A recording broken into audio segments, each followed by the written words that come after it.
Di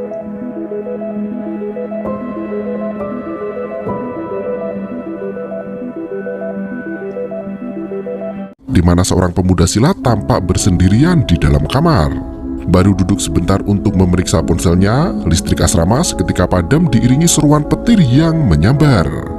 Pemuda itu hanya bisa berbicara pada diri sendiri mengeluhkan koneksi wifi yang otomatis tak bisa terkoneksi ke internet. Dari lorong kasur, pemuda itu melihat sosok bayangan manusia berdiri tepat menatapnya. Ia mengira bayangan itu adalah temannya yang hendak menakut-nakuti. Namun ternyata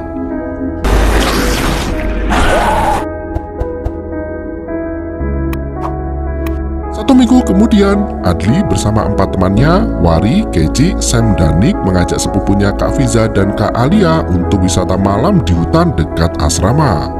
Adli, Wari, dan Keci asik mandi di kali, sementara Sam enggan turun ke dalam air. Nick sampai mendorong temannya yang penakut itu hingga Sam marah dan mengejarnya.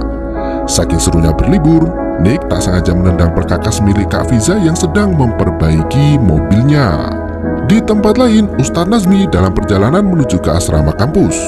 Sopir mobilnya kebingungan karena waktu sudah minggu lepas kecoh memasuki libur semester, namun Pak Nazmi masih harus mengajar di kampusnya. Nazmi hanya terdiam sembari menikmati pemandangan alam menuju asrama kampus. Tangannya terlihat luka parah dan diperban. Sementara itu, Ayla memergoki ponsel adiknya berdering di telepon ibu. Kayla segera memanggil adiknya untuk mengangkat telepon dari ibu mereka. Karena Adli tak mau menoleh, Alia terpaksa memanggil nama kecil Adli yaitu Boboy. Teman Adli, kakak kegirangan, mengolok-olok nama kecil Boboy yang terdengar kekanak-kanakan. Keci mengajak teman-temannya untuk sholat asyar dulu sebelum kembali ke asrama karena hari sudah mulai senja. Ayla mengangkat telepon dari ibu sembari berjalan mendekati Wari. Dengan kamera DSLR-nya, Wari memotret wajah ayu Kak Alia. Tampak teman Adli itu suka dengan Kak Alia yang cantik nan rupawan. Di waktu yang sama, Kak Yam, pengurus asrama, berkunjung ke gedung asrama untuk mengantarkan makanan. Meski libur semester telah tiba, masih ada 27 mahasiswa yang tetap bertahan di asrama karena tak bisa pulang ke kampung halaman. Kak Yam merasa kasihan jika para mahasiswa itu kebingungan mencari makan. Pak Farid, penjaga asrama, menyapa kedatangan Kak Yam dengan wajah sumringah. Wajah ceria itu seketika berubah muram ketika Kak Yam memberi kabar buruk. Ia menuturkan di kampung sebelah asrama mengalami kekacauan saat terjadi kerasukan massal 1 minggu yang lalu. Diketahui 7 orang yang kerasukan adalah pemuda silat yang berada di pondok latihan. Kak Yam menuturkan kepada pemuda silat yang kerasukan itu matanya hitam legam dengan warna kulit putih pucat. Kecil tampak baru selesai sholat berdua saja dengan Alia. Setelah berdoa memohon ampun bagi orang tua dan para guru, mereka bergabung dengan teman-teman yang lain untuk makan bersama. Setelah dilihat-lihat, ternyata Wari sudah tak ada bersama rombongan.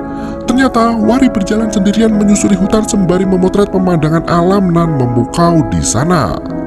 Langkah Wari terhenti saat menginjak botol sampah kaca berwarna hitam. Karena penasaran, ia membuka botol itu dan tercium bau busuk yang sangat menyengat. Kepulan asap tebal keluar dari dalam botol membuat Wari terkejut dan memecahkan botol itu. Cairan darah dengan gumpalan daging berbulu yang ditancap paku keluar dari botol dan langsung difoto olehnya. Bisikan gaib mulai terdengar memanggil nama Wari berulang kali. Wari berjalan kembali ke tempat semula sementara di dekat botol kaca itu tersimpan botol kaca lainnya yang tergeletak di bawah pohon dengan simbol mantra iblis. Sore itu, Kak Yam baru selesai menata makanan untuk anak-anak asrama dan bergegas pergi. Ia berkata hendak kembali ke asrama esok pagi pukul 5 subuh. Ustadz Nazmi sampai bersamaan dengan Kak Yam yang hendak pergi. Satpam Farid merasa kasihan dengan Ustadz Nazmi yang tetap bekerja meski tangannya cedera cukup parah. Nazmi segera masuk ke ruang pengurus asrama untuk bertemu dengan rekannya Haris. Ia mendapat tugas untuk menjaga 27 mahasiswa yang memilih untuk bertahan di asrama selama libur panjang.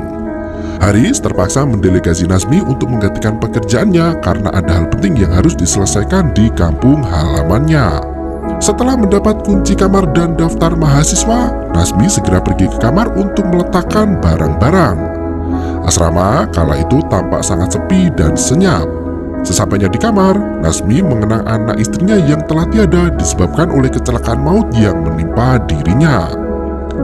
Setelah Pak Haris pergi, Farid segera mengunci gerbang depan asrama, terlebih lagi waktu sudah mendekati maghrib.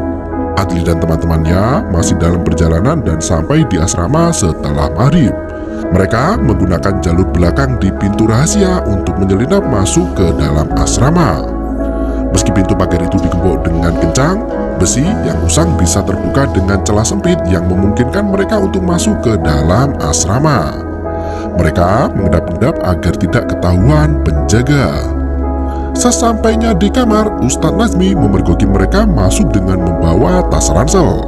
Selain itu, Ustadz Nazmi juga menemukan rokok di ranjang mereka dan langsung membawa 5 mahasiswa ke kantor untuk mempertanggungjawabkan perbuatan mereka.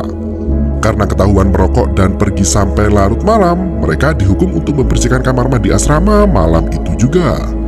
Ustadz Nazmi kembali ke kamarnya sementara petir menyambar tiang listrik dan membuat gedung asrama gelap gulita. Adli dan teman-temannya masih bersenda gurau di dalam kamar mandi sementara Wari termenung sendirian di lorong bilik toilet. Kulit wajah pemuda itu tampak sangat pucat dengan tatapan kosong teringat botol kaca berisi darah yang dipecahkannya siang tadi. Seketika itu, Wari memuntahkan darah cukup banyak dari dalam mulutnya. Adli dan 4 teman lainnya panik melihat kondisi Wari yang memprihatinkan. Mereka membawa Wari ke dalam kamar agar beristirahat di ranjang. Anehnya, tubuh Wari dipenuhi keringat dingin dan demam tinggi. Adli bergegas pergi untuk meminta bantuan Ustadz Nazmi, sementara Nick, Sam, dan Kecik menjaga Wari. Mereka mulai menduga-duga apa yang menyebabkan Wari kesakitan seperti itu. Tubuh Wari semakin tak karuan mengerang kesakitan. Di waktu yang sama, Ustadz Nazmi menemui Farid untuk membantu menyalakan generator listrik. Sayangnya, generator di asrama sudah lama rusak dan belum diperbaiki. Sementara untuk memanggil tukang listrik baru bisa dilakukan esok hari. Saat hendak kembali ke ruang guru, Nazmi bertemu dengan Adli yang membawa kabar bahwa Wari sakit demam tinggi. Mereka bergegas pergi ke kamar Wari sementara kondisi Wari semakin parah dan memuntahkan darah hitam. Wari terus mengerang kesakitan dengan mulut dipenuhi darah. Seketika itu, Wari terus mengamuk dan memuntahkan darah hitam tepat di tubuh Sam. Tak berhenti sampai di situ, Wari mulai menyerang teman-temannya hingga kepala Nick terbentur besi ranjangnya sendiri. Adli dan Ustadz Nazmi masuk ke dalam kamar melihat sosok Wari telah berubah sepenuhnya. Melihat sang Ustadz, Wari keluar dari kamar entah menuju kemana. Ustadz Nazmi membawa Nick, Sam, Kecik, dan Adli ke dalam kamarnya agar bisa beristirahat dengan aman. Ustadz Nazmi bertanya pada Adli apa yang telah diperbuat Wari sampai kerasukan separah itu. Mereka semua mengaku tak tahu menahu karena Wari sempat berpisah dari rombongan saat berada di hutan siang tadi.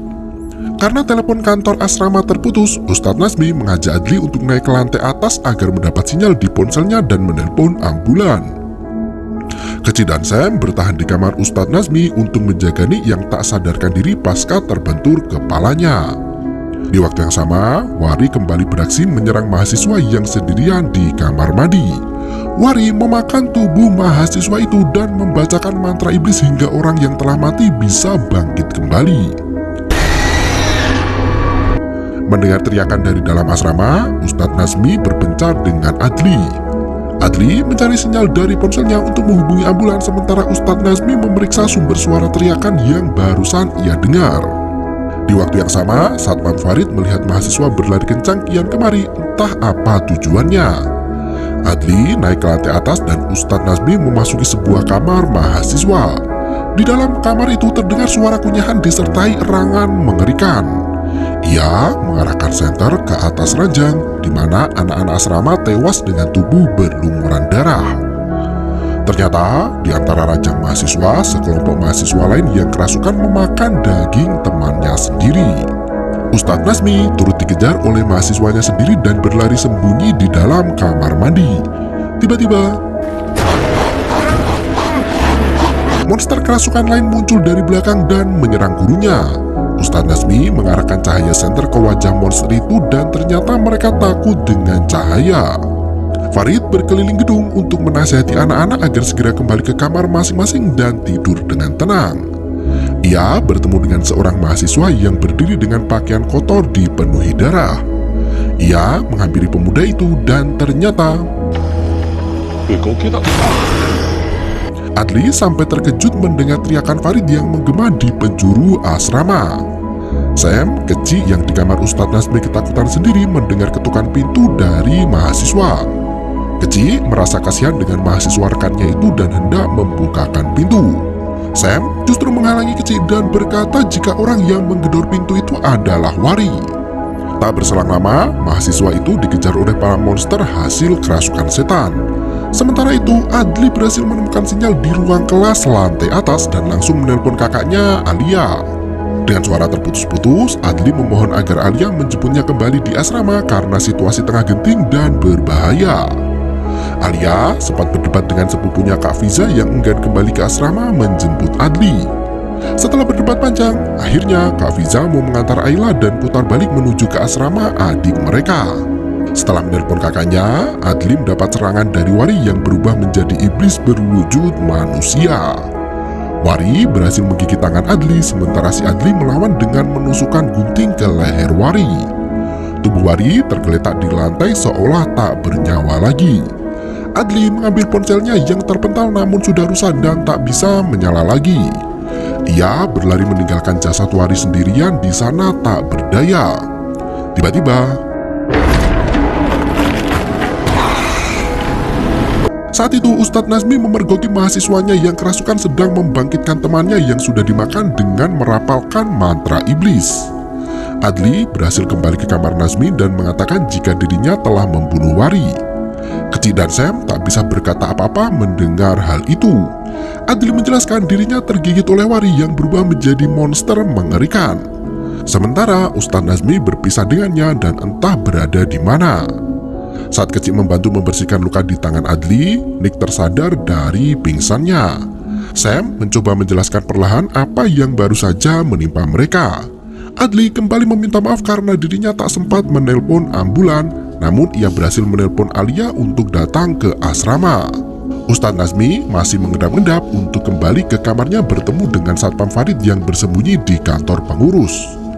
Farid tampaknya kena mental hingga tak bisa fokus menatap wajah Ustadz Nazmi. Farid menjelaskan dirinya baru saja diserang oleh para pelajar yang kerasukan. Wajah dan tubuh pelajar yang kerasukan tampak seperti orang mati. Ia berkata jika Kak Yam baru saja memberitahu jika kampung sebelah juga terjangkit wabah kerasukan massal. Nazmi mengajak Farid untuk ikut ke kamarnya karena ada beberapa mahasiswa yang selamat.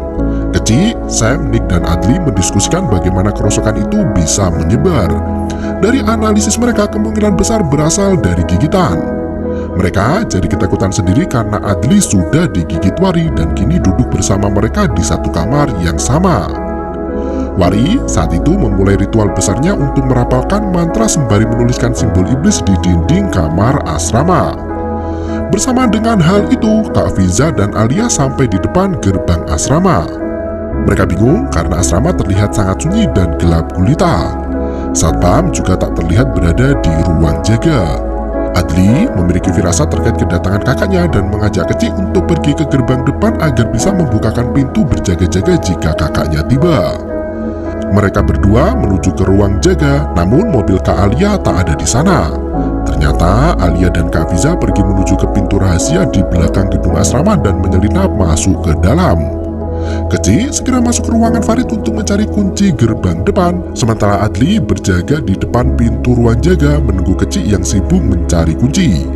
Sayangnya, kunci gerbang tak berhasil ditemukan dan Adli mulai memuntahkan darah. Adli menyadari jika waktunya tak akan bertahan lama lagi. Ia meminta Kecil untuk kembali ke kamar Ustadz Nazmi sendirian. Belum sempat lari dari ruangan itu, monster kerasukan muncul dan mencari keberadaan mereka berdua. Adli memutuskan untuk keluar dari ruangan mengalihkan perhatian monster agar Kecil bisa kembali ke kamar dengan selamat. Adli dikejar oleh beberapa monster yang langsung menghindar begitu mencium darah di tangan Adli yang terluka. Di waktu yang sama, Ustadz Nazmi dan Pak Farid berencana pergi ke ruang generator listrik untuk mencoba memperbaiki mesinnya. Kak Fiza dan Alia sudah berhasil masuk ke dalam asrama dan berjalan melewati lapangan sepak bola. Di depan gawang, seorang mahasiswa yang kerasukan sudah menunggu kedatangan mereka. Alia justru berteriak menanyakan keberadaan adiknya Adli pada mahasiswa kesurupan itu. Sontak mereka dikejar dan diserang habis-habisan. Alia yang terjatuh hampir digigit makhluk itu, namun untungnya Kak Fiza menghalangi mulut monster itu dengan tali tasnya sendiri. Ustadz Nazmi mendengar teriakan para gadis dan bergegas menghampiri mereka. Monster yang semula hendak menggigit Alia kini berbalik menyerang Fiza. Gadis tomboy itu mempertahankan diri dengan kakinya sementara tas miliknya tersangkut di leher monster itu. Ustadz Nazmi dan Farid menyerang monster itu dengan sinar senter yang langsung disorot ke matanya. Monster itu lari kalang kabut membawa tas Fiza pergi ke antah berantah. Fiza masih terus berusaha mengambil tasnya karena di sana tersimpan kunci mobil. Nazmi dan Farid membawa Fiza dan Alia ke tempat yang lebih aman sembari menjelaskan apa yang sebenarnya terjadi di asrama. Alia bertanya di mana Adli berada. Nazmi mengajak mereka pergi ke kamar karena Adli berada di sana bersama dengan teman-teman yang lain. Mereka tak tahu jika Adli telah tergigit dan sedang dalam kondisi kritis hendak berubah menjadi monster mengerikan. Setelah berhasil menyelinap dan bersembunyi dari kawanan monster, mereka berhasil masuk ke kamar Ustadz Nazmi. Keci turut masuk ke dalam kamar tanpa adanya Adli bersamanya. Melihat ada Alia di sana, Keci tampak takut untuk menjelaskan yang sebenarnya terjadi. Keci hanya bisa berkata jika Adli sudah berubah menjadi seperti Wari. Sam langsung menyalahkan Keci yang dianggap tak setia kawan dan menyebabkan Adli terluka. Mereka berdebat sengit hingga Ustadz Nazmi turun tangan untuk melerai. Alia berteriak histeris tak mampu menahan kesedihan atas apa yang menimpa adik tersayang. Ustadz Nazmi meminta mereka untuk berpencar agar mendapat jalan keluar terbaik. Karena Kak Fiza bisa memperbaiki mesin, Nazmi meminta Farid untuk menemani Fiza memperbaiki generator listrik. Sementara Keci dan Sam diminta untuk pergi ke bengkel mencari bensin dan membawa perkakas guna memperbaiki generator listrik. Sementara Alia dan Ustadz Nazmi pergi ke lantai atas untuk mencari sinyal dan menghubungi ambulans serta petugas kepolisian setempat. Di waktu yang sama, Adli berjalan sempoyongan menemui Wari yang sedang bertapa di dalam kamar. Wari berhasil menyempurnakan ritual pemanggilan iblis dan menorehkan semua simbol Dajjal di atas tembok. Adli memohon pada Wari untuk menghentikan semua kericuhan yang dia perbuat. Wari berkata jika Adli mau ikut dengannya, maka semua rasa sakit akan segera berakhir. Adli memejamkan mata dibarengi Wari yang merapalkan mantra untuknya. Jiwa Adli telah pergi dari tubuhnya sementara jasadnya dikuasai iblis ganas keturunan Dajjal. Farid dan Fiza berhasil pergi ke ruang generator dan segera membuka gembok rolling door-nya. Mereka bergegas masuk dan menutup pintu itu lagi sebelum para monster menyergap. Fiza langsung memeriksa generator listrik untuk menaksir seberapa besar kerusakannya. Mereka masih harus menunggu Kecik dan Sam yang sedang mengambil bensin dan perkakas di bengkel asrama.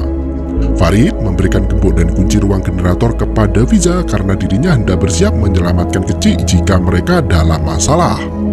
Saat itu, Kecik dan Sam sampai juga di ruang bengkel. Kecik segera mencari semua kebutuhan reparasi sementara Sam berjaga di depan pintu. Melihat ada beberapa monster berbondong-bondong menuju ke arahnya, Sam langsung lari meninggalkan Kecik sendirian di sana. Kecik kebingungan sendiri karena Sam tiba-tiba menghilang tanpa pamitan. Saat Kecik memeriksa keluar, ia langsung disergap oleh kawanan monster. Dengan lihainya, Sam bersembunyi di anak tangga membiarkan Kecik dikejar-kejar zombie. Di tempat lain, Nazmi dan Alia masih berusaha menuju ke atap gedung agar mendapatkan sinyal. Sesampainya di lantai atas, mereka dihadang Adli yang sudah kerasukan setan. Ayla berusaha menyapa adiknya sendiri, namun pemuda itu sudah hilang akal. Adli menyerang Ustadz Nazmi sampai tak berkutik membuat Alia terpaksa mengalihkan perhatian adiknya. Adli mencekik leher kakaknya sendiri sehingga Alia kehilangan nafas. Gadis itu terus berkata jika dirinya adalah Alia. Setelah mengutarakan pesan terakhirnya, Adli berlari menerobos pagar terjun dari lantai atas. Tubuh pemuda itu tak bergerak lagi sementara para monster mulai menghabiskan makan malam mereka itu. Mendengar suara lembut kakaknya, Adli kembali sadar dan berpesan agar Alia menjaga ayah dan ibu di rumah. Sementara itu, Sam yang penakut berhasil kembali ke kamar Nazmi dan membujuk Nick untuk ikut dengannya melarikan diri. Ustadz Nazmi menyeret Alia untuk masuk ke dalam ruang kelas karena monster yang datang semakin banyak. Alia tak sengaja menabrak meja membuat para monster mengetahui lokasi persembunyian mereka. Nazmi kembali menyeret Alia turun dan keluar dari gedung asrama. Di waktu yang sama, Sam dan Nick sudah berada di tepi lapangan bola. Sejenak lagi mereka bisa keluar dari lokasi asrama melalui pagar rahasia di belakang gedung. Sam mengajak Nick untuk berlari bersama di hitungan ketiga tanpa berhenti apapun yang terjadi. Setelah menghitung 3 kali, Nick langsung lari kencang kalang kabut sementara Sam terdiam di balik pohon. Ternyata Sam memakankan temannya sendiri pada para monster agar dirinya bisa keluar dengan selamat. Melihat Nick dikerubutin zombie, Sam merasa sudah aman dan langsung lari. Tanpa ia sadari, monster yang datang semakin banyak dan berhasil memakan dirinya yang berhati tercela.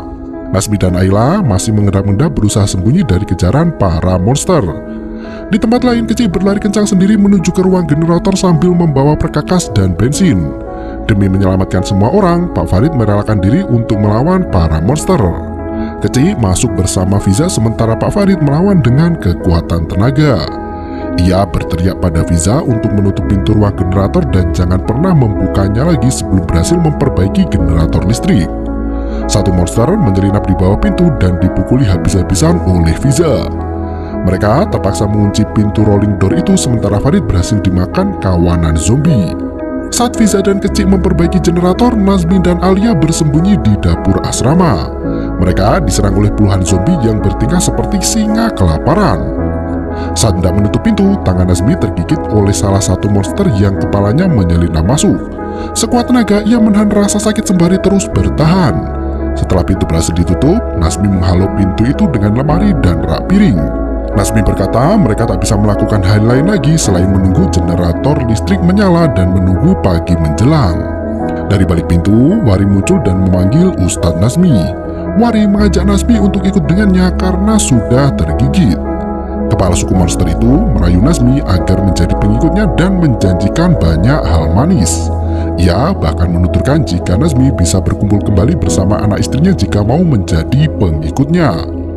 Nazmi menangis mendengar hal itu. Ia teringat mendiang anak istrinya yang baru saja wafat dalam kecelakaan maut. Nazmi mulai mengingat kejadian di masa lalu saat peristiwa mengenaskan itu terjadi. Di hari libur yang cerah, Nazmi mengajak anak istrinya berlibur ke taman hiburan. Mereka bergembira di jalanan sembari bercerita ria, hingga tiba-tiba sebuah truk besar menghantam mobil mereka dan menewaskan istri dan 2 anak Nazmi. Seketika itu, Nazmi berhalusinasi melihat istri tercintanya Sarah yang berdiri tepat di hadapannya. Sarah mengajak Nazmi untuk ikut dengannya, padahal yang sebenarnya sosok Sarah adalah jelmaan Wari. Nazmi menyentuh tangan istrinya yang seketika itu berubah menjadi sosok mengerikan. Nazmi berteriak histeris hingga membuat Alia ikut panik melihatnya. Nazmi berusaha mengumpulkan kesadarannya dan memaksa Alia untuk keluar melalui jendela.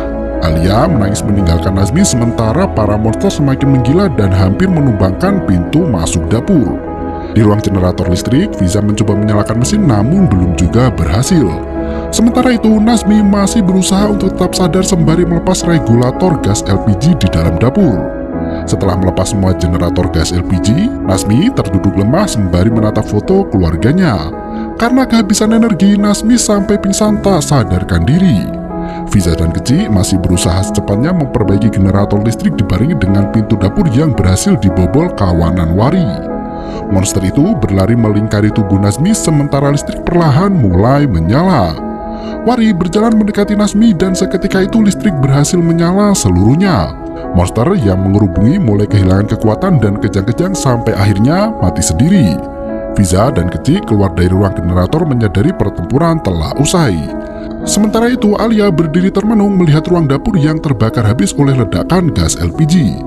Tegangan listrik yang menyala membuat ruangan dapur luluh lantak dilalap api. Saat pagi menjelang, petugas medis berhasil menyelamatkan Alia, Kecil, dan Fiza. Dan berita terkini dilaporkan bahwa insiden kebakaran di asrama menewaskan 20 korban jiwa. Pihak kepolisian masih mengusut tuntas penyebab kebakaran itu dan mengimbau para warga masyarakat agar tidak menyebarkan kabar burung atau berita palsu di sosial media. Selain berhasil menyelamatkan 3 orang, polisi juga menyelamatkan 1 korban lagi yang seluruh tubuhnya gosong namun ajaibnya berhasil bertahan hidup. Petugas damkar dan polisi menemukan simbol iblis bermata 1 dikelilingi mantra pembangkitan mayit. Sementara itu, di rumah sakit 1 korban selamat dari kebakaran masih belum bisa diketahui identitasnya. Dan film pun berakhir.